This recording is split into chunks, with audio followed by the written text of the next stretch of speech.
everybody, I'm back. I guess I'm on a roll. I thought I would just go ahead and do a tatting tutorial. So if you're interested in tatting, please stick around. I'm also going to leave a link below for a channel that I watched, and I believe it is called One Virtuous Woman. I think I will double check it and I'll make sure I leave the correct link below, but she does a fantastic job on teaching you how to tat, and it is needle tatting. It is not tatting with a shuttle. I cannot grasp tatting with a shuttle. At least I haven't gotten it down yet. I've tried, and I just went out and bought some of these little plastic ones, and I have tried, and I just can't get the tension right. It's just not working out. And so I picked up needles at Hobby Lobby, and they're called Handy Hands tatting needles, and there are 4 needles that come in this tube, and you'll get a size 8, 7, 5, and 3, and I normally work with the 5-3 for the size 10 cotton thread. And I have tried working with the finer thread. I believe this is probably a 3. I don't know. I don't think I kept, it's a size 30.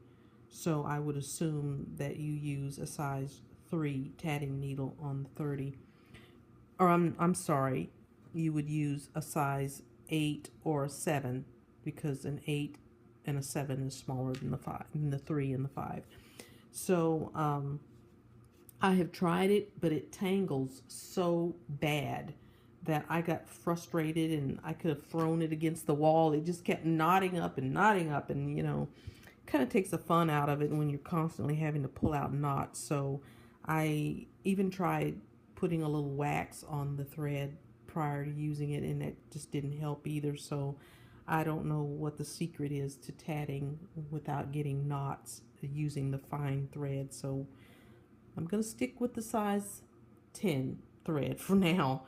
So, and as I said, I am using the size 5 needle, and I have the other ones laid out here. This one is the 3, and then the 7 and the 8, which I hardly ever use. So, okay, so I will show you some basic steps, but the link that I'm going to leave below, she will definitely have some patterns on her channel. And some of the things that I gave to Roseanne, hi Roseanne, some of the pieces that I made and gave to Roseanne were actually earrings, and I got them from the channel that I'm going to link you to.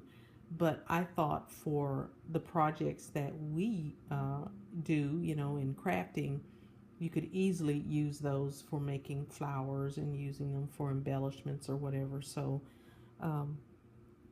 that's why I want to link you to her for her excellent tutorial and for her patterns. So I have already threaded this needle to save a little bit of time, because it does take a little while to get that thread through there. And I have a tail of about about 10 inches maybe, and then I'm going to pull off maybe about 3 feet in order to start a project. Depending on how long or how big your project is, you may even want to pull off more. The last thing you want to do is to have to join thread in the middle of your project, but I have had to do that in the past. And you can do it where the knots don't really show that much. You'd really have to look for them to find them. So, but you really don't want to have to do that. So just pull off enough thread so that you can finish your project. And the thread that's coming from the left side is kind of your source yarn, and then the thread that you're holding in your right hand is kind of your foundation thread. All of your stitches get built onto what you have hanging here from your needle. So at least I think that's kind of how it works. So this is kind of how you hold your needle and your thread in your right hand, and you hold your thread right alongside with your needle, until you get started, and then you can of course let that go. But to get started, you would hold on to it like that. And then in your left hand, you will hold your thread kind of in your last 3 fingers here. And then I'm going to do mine a little bit different. I shouldn't be. I'm always changing things, huh? The tutorial that I'm going to link you to, she does not hold her thread the same way I do. So just keep in mind you're going to be doing it a little bit different. But I just felt like it was more comfortable for me to hold it the way that I'm going to show you right now. So I'm going to show you the way I do it, and then you're going to go to a tutorial that will be a little different. Okay, that is if you're interested in tatting. Okay, so you hold your thread into those 3 fingers there, and then what I do is I wrap my thumb under the thread to form a loop all over my thumb, and then I insert the needle in through there, and then let go of it and just slide it down your hook. And then to finish the stitch, you go under the thread, point back at yourself, and go under there. So it's kind of over your finger and inserting the needle under the thread. And then it forms, as you can see there, it forms 2 little loops on the top of the needle and 1 horizontal loop underneath. That's called your double stitch. So we can do it again. Now once you get started, you can let that go and just hold on to your needle, but keep your finger here, and it keeps your threads from going all over the place. Excuse me.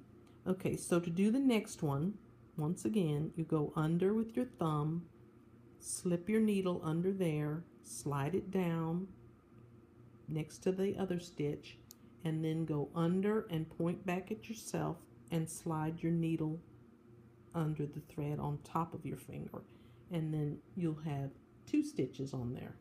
Okay, so as I do these, I tend to get a little sloppy in my hold, and so I end up doing it, and before I know it, I'm not putting the needle the way that I just told you to do it.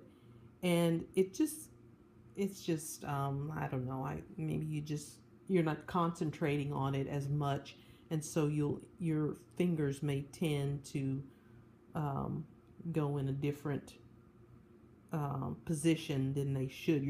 Instead of going on top, I find it easier to go under. So, but it is the same no matter how you're doing it. As long as you're getting your fingers turned the right way, the correct way, you'll get your stitch on there. So I've lost track with the talking, so we have 2, 4, 6, 8, 10, 12, 13. Let's do one more. 14. So we have 14 double stitches on our needle. And if you make a mistake, all you have to do is just push it to the end and push them off and get back to wherever you want to go. Okay, so now we're down to 5.5.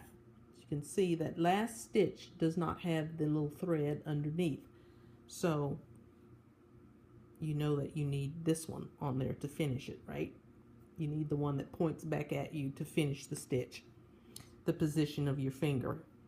Okay, so now that I have 6 on there, I'm actually going to take one more off because I'm going to work in groups of 5 for this little lesson that I'm going to teach you, or show you. So we have 5 double stitches on the needle, and then we're going to do what we call a picot. And a picot is nothing but a space between 2 stitches. So I'm using my finger to hold it in place, and I have already made the first part of my stitch, so all I need is the last part of the stitch to finish it. So now we have a complete stitch there, and we have 5 complete stitches over there. And if you pull your thread over, it's going to form a little loop, and it's just simply that space that's in there. And if you just slide it over, it forms a loop, and that's what's called a picot. So now we'll do 5 stitches on the left side of the picot. We've got 5 on the right. Now we've already got 1 made, so we'll do 4 more stitches, 4 more double crochets over on the left side of the picot. So where are we now? We have 4, right? We have 4 made, so I need 1 more. And now we'll do another picot. Actually, I think I'm going to stop right there, and we'll take these off. So that will, no, let's do 1 more. Actually, we'll do a few more. So let's go ahead and do 1 more picot there, and then, okay, so that makes, we need 4 more double crochets. I'm sorry, double stitches. Okay, so there's 5, right? So there's 5 with a picot, 5 stitches with a picot, and 5 more stitches. So let's do 1 more picot here, and then let's do 4 more stitches here. Okay, that's a total of 4. We need 1 more. And you know, with tatting, that's it. That's the only stitch that you do. So I don't know why more people don't tat. I know it's almost a forgotten talent or a forgotten craft, but it seems like it's becoming popular again. So we're going to form a ring, and in tatting you'll have chains and you'll have rings. So to form a ring, you will hold on to your stitches right here, just between your index finger and your thumb. Just hold on, and not so tight that you can't pull your needle, and just pull your needle through, all the way through. Keep pulling. Just continue to pull, and you can see how it's going to kind of tangle down here. Try your best to not get it to tangle, and it will.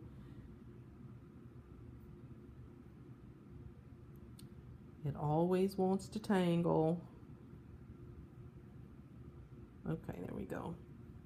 Just keep pulling, and to form a ring, you're going to insert your needle into this extra thread down here that's trying to knot up on me. So just insert your needle in there like so, and pull it all the way through. Just pull it through. Keep pulling slowly so it doesn't knot. We don't want knots. Don't knot on me, please. Okay, just keep pulling.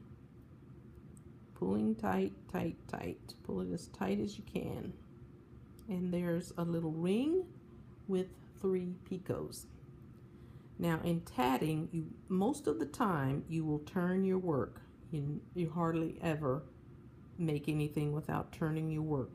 Your pattern will tell you more than likely not to turn than it will to turn, because a turn is just like almost automatic.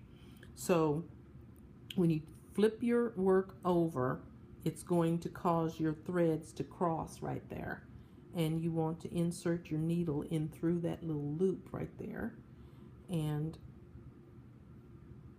pull it tight, because you'll want to tie off after every time you take your stitches off your needle. You want to turn your work and tie off, and tie a knot rather.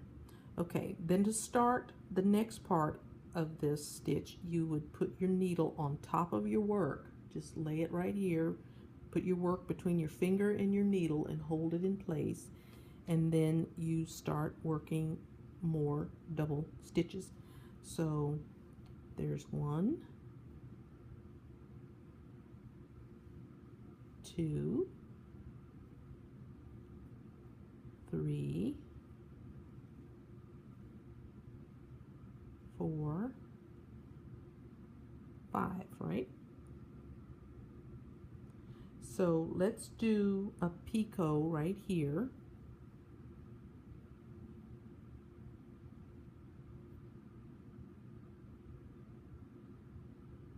Okay, it'll be a little bit bigger. There we go. And then let's finish off that stitch and pull it over, and let's do 4 more double stitches. That's 3, that's 4, and that's 5. Okay, and then I think we'll do a chain now. So in order to make a chain, you'll do the same thing. Hang on to your stitches right here and just pull your needle through. Keep pulling. Keep pulling and unknotting. Keep pulling, and your thread will eventually stop doing this. After about, I don't know, 3 or 4 times of pulling your thread through there, it will stop tangling like that. It won't do it anymore. I don't know why it does it, but it just likes to do that.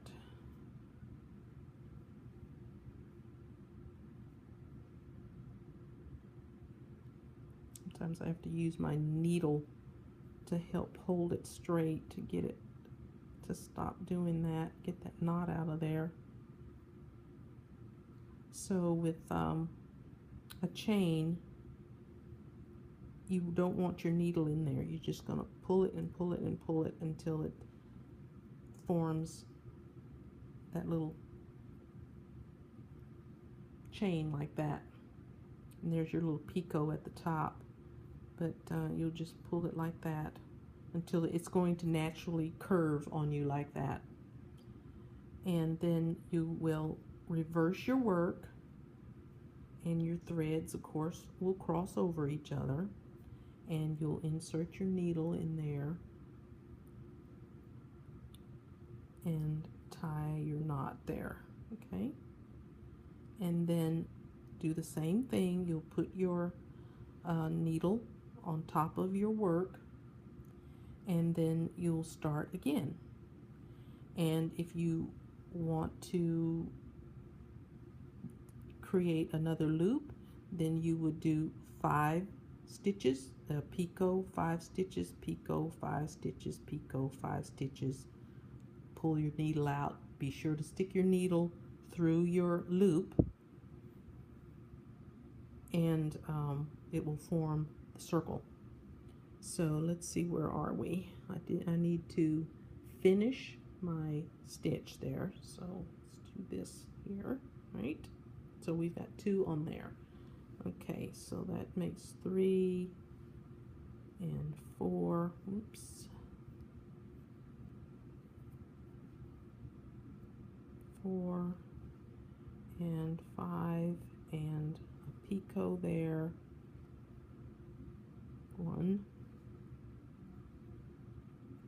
2, 3, 4, and 5. And then we did a total of 3 picots, so you'll need 1 more picot here, and that finishes that stitch. That's 1, 2, 3, 4, and 5. And then you'll do 1 more picot, finish that stitch. That's 1, 2, 3, 4, and 5. Okay, so if you check your work, you should have a set of 5 double stitches and a picot 5 stitches, and a picot 5 stitches, and a picot. Did I say that right? 5 stitches picot, 5 stitches picot, 5 stitches picot, and 5 stitches. Okay, and then you'll pull your, because we're going to do a ring, don't forget to put your needle, to insert your needle before you pull your thread all the way through.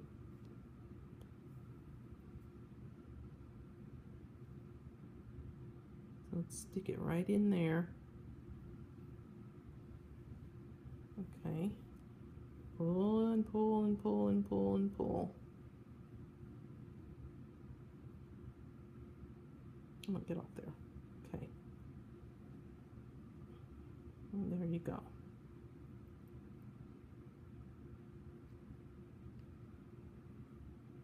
Okay, so you would reverse your work after I just dropped it. You will reverse your work, and there's your loop. Stick your needle in there and tie your knot. And so you can continue to do just those simple things that I just did right there to create a simple what am I trying to say, a trim that you could use in your crafting if you wanted to do some type of tatting and just do a simple trim to go around something. You can just continue with that. But if you go to the channel that I'm going to leave linked below, you'll find some easier, much prettier patterns than doing something simple like that. And so be sure and go over and check that channel out, because I think if you're interested in tatting, it's certainly a good way to get started. She is a very patient, very clear instructions, and I guess that's it. So that's it for now. I think I'm done with tutorials, so I'll be gone for a little while. I don't think I'll be doing any videos for a little while. Okay, so take care, guys. Bye.